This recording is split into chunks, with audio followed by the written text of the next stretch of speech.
Hi everybody, I'm back again. It's great to be here. Sorry if the lighting is weird. It's currently the evening. I actually don't know what time it is. It is almost 8 p.m. so it's a little dark, but hopefully I've made up for it. I wanted to be a little cozy. I have my candle, which I don't think you can see. I also have my slippers. My mom just got me these. They're so soft, so comfortable. Very pleased with that. So I wanted to do a little bit of a book haul. I think it would be fun. I got 4 new books today. My mom and I had made an agreement that if I made A's, she would buy me a book. So for each A, I would get a book. She did this one time for me when I was still in high school, and I was very excited. And she decided to do it again for me because she's very nice. And so I went to Barnes & Noble. I actually went to a local bookstore a couple of weeks ago, and I bought some books there.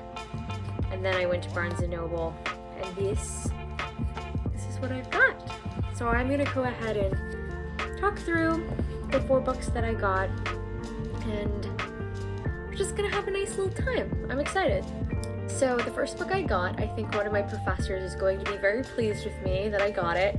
This is 4 Major Plays by Henrik Ibsen. Hendrik? Who's he? Henrik Ibsen. This is part of the Oxford World's Classics. Great cover. I love Henrik Ibsen. I've read a couple of his plays before. I think he's just a fantastic writer. He's amazing. I love him so much, and I haven't had any of just his plays. I have a couple of textbooks that have his plays in them, but I don't have my own book, and this has his most famous plays, which includes A Doll's House, Ghosts, Hedda Gabler, and The Master Builder. The Master Builder is the only one I have not read, and I don't think I finished Hedda Gabler, but I think I started it. I love Henrik Ibsen.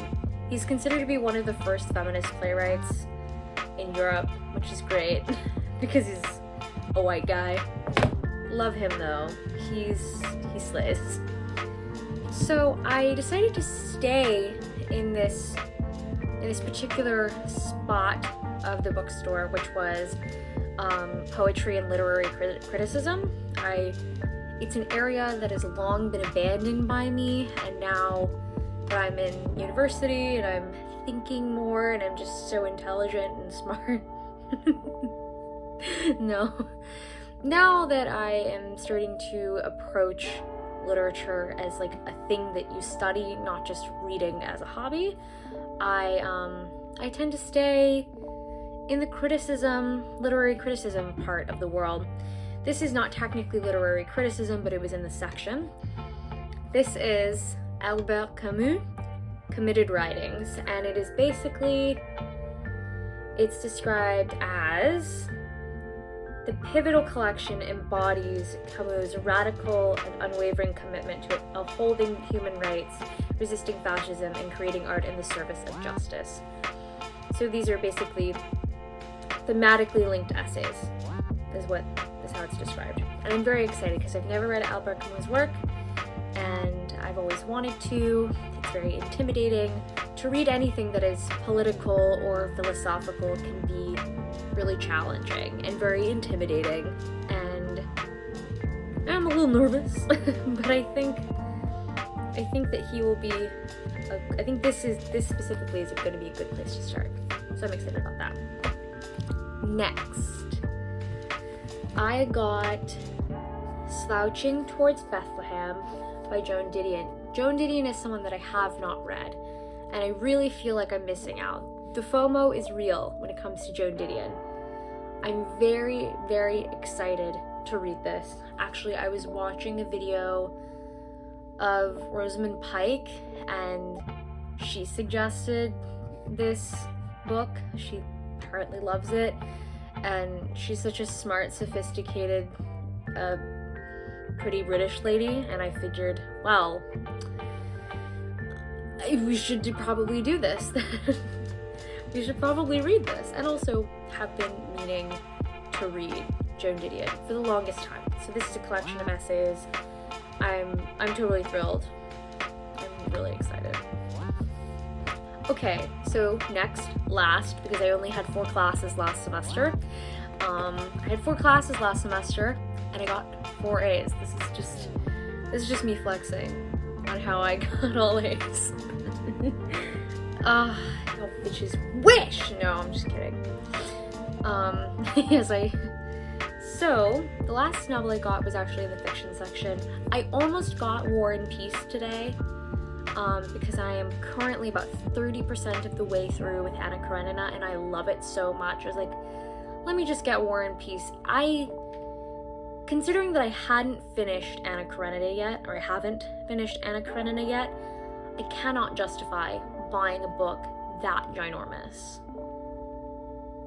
Because I haven't even finished the first one that I just can't do it. You can find a copy of War and Peace basically anywhere, so I'm not worried about it. I just couldn't do it today. It felt like, I don't know why it felt like I was setting myself up for failure. I don't honestly. So, the last book that I got was When We Lost Our Heads by Heather O'Neill. And this is basically about a rich woman living in 19th century Montreal.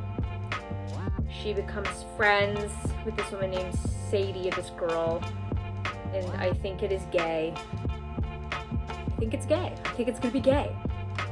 And it says here, When We Lost Our Heads dazzlingly explores gender, sex, desire, class, and the terrifying power of the human heart when it can't let someone go. And I just thought that was really interesting. And I don't know about you, I am a person that judges a book by its cover. I hate ugly covers. This is not an ugly cover. I find this to be a beautiful cover. I think this is gorgeous. So I'm very pleased. I keep saying that. I really need to stop.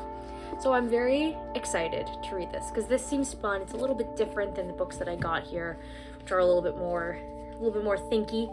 Although Henrik Ibsen is very thinky, very dark as well. He, plays are just easier to read in terms of, I guess it depends on the person. I'm sure some people think that reading plays is far more difficult than just reading regular text. But for me, someone with a theater background, I don't find it to be very challenging at all. So this tends to go by a little bit quicker. He also uses a lot of humor. So that's it. I was gonna vlog and then I forgot. That's gonna be a trend, I can just tell. And I'm very excited to read these books. I will try to keep everyone updated as I'm reading them.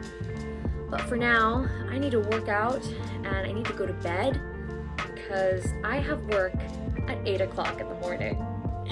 And I'm not excited.